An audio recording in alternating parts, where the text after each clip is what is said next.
Bismillahirrahmanirrahim. Assalamualaikum warahmatullahi wabarakatuh. Salam sejahtera dan salam Malaysia Madani. Pergi ke taman memetik melati, melati disusun di atas para. Buku dibaca menambah erti menjadi pedoman sepanjang usia. Saya pemilik nama Nur Marissa Rashika binti Muhammad Ridwan dan merupakan pelajar tingkatan 4 Al-Biruni dari Sekolah Menengah Cini 2 Pekan, Pahang. Kod sekolah CEA 5080. Pada hari ini, saya akan mengulas tentang 3 buah buku ilmiah yang telah saya baca, iaitu Menjadi Tetamu Barzah, Dosa dan Insan serta Penyucian Jiwa.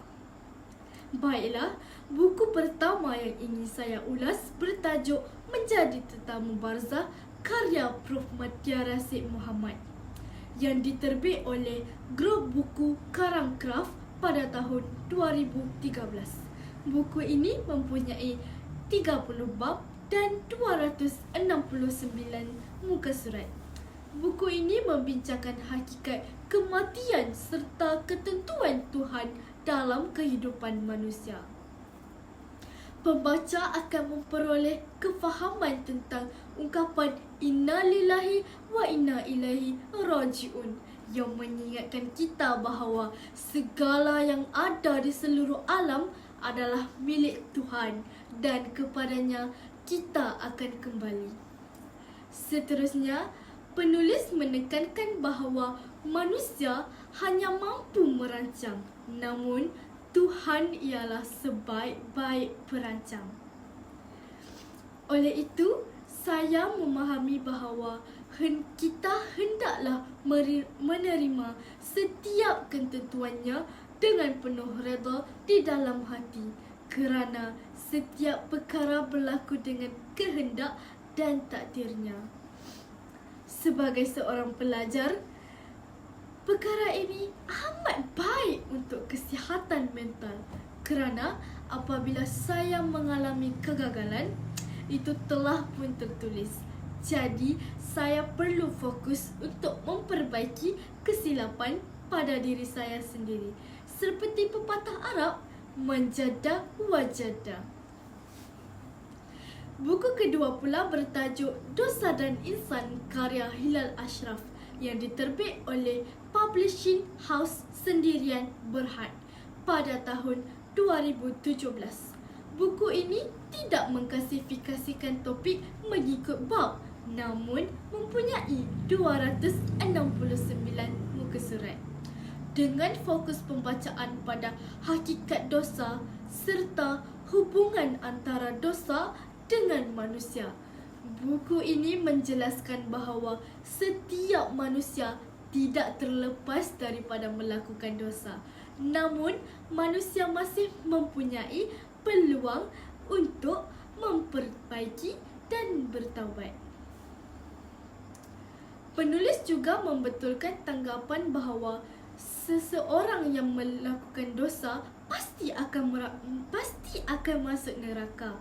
Tanggapan ini salah, kerana seperti yang tertulis di bahagian awal buku, Rasulullah SAW menyatakan semua anak Adam itu berdosa dan sebaik-baik orang yang berdosa itu ialah mereka yang bertaubat. Seterusnya, perbincangan hubungan antara manusia dan dosa serta fitrah manusia yang mempunyai kelemahan. Berdasarkan pembacaan saya memahami bahawa dosa bukanlah pengakhiran kepada kehidupan seseorang. Sebaliknya, manusia hendaklah bertaubat, memperbaiki diri dan kembali kepada jalan yang benar. Buku ketiga pula bertajuk Penyucian Jiwa karya Abdul Bara Saad bin Muhammad At-Tahisi yang diterbit oleh Perniagaan Jaha Bursa pada tahun 2003. Buku ini merupakan buku yang paling menarik minat saya. Menerusi buku ini, saya memahami bahawa jiwa manusia mempunyai tabiat dan kecenderungan tersendiri, serta boleh terjejas akibat perbuatan dosa. Menakutkan bukan?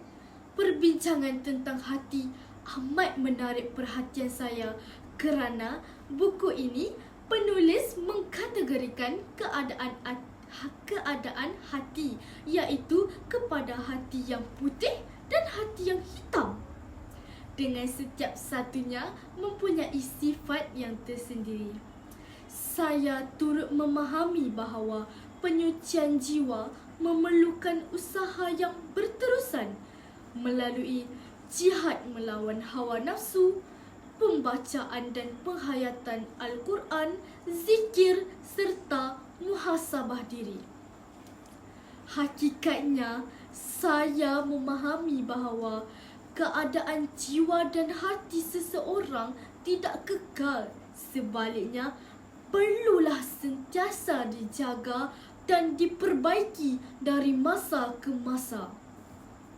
Pada pandangan saya, ketiga-tiga buku ini memberikan satu kesedaran bahawa manusia tidak terlepas daripada kelemahan, tetapi sentiasa mempunyai peluang untuk memperbaiki diri.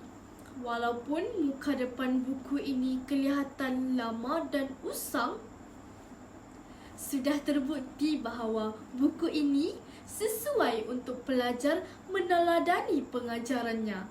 Bersesuaian peribahasa Inggeris, don't judge a book by its cover. Konklusinya, ketiga-tiga buku ini saling melengkapi dalam memberikan kefahaman kepada pembaca tentang perjalanan manusia sebagai seorang insan. Menjadi tetamu barzah mengingatkan kita tentang kematian dan ketentuan Tuhan.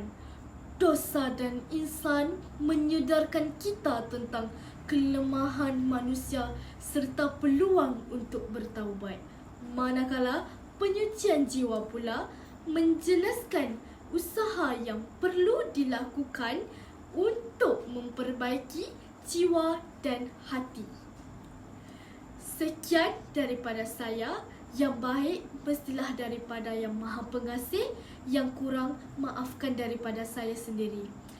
Wabillahi taufiq wal hidayah. Wassalamualaikum warahmatullahi wabarakatuh. Dan salam Malaysia Madani.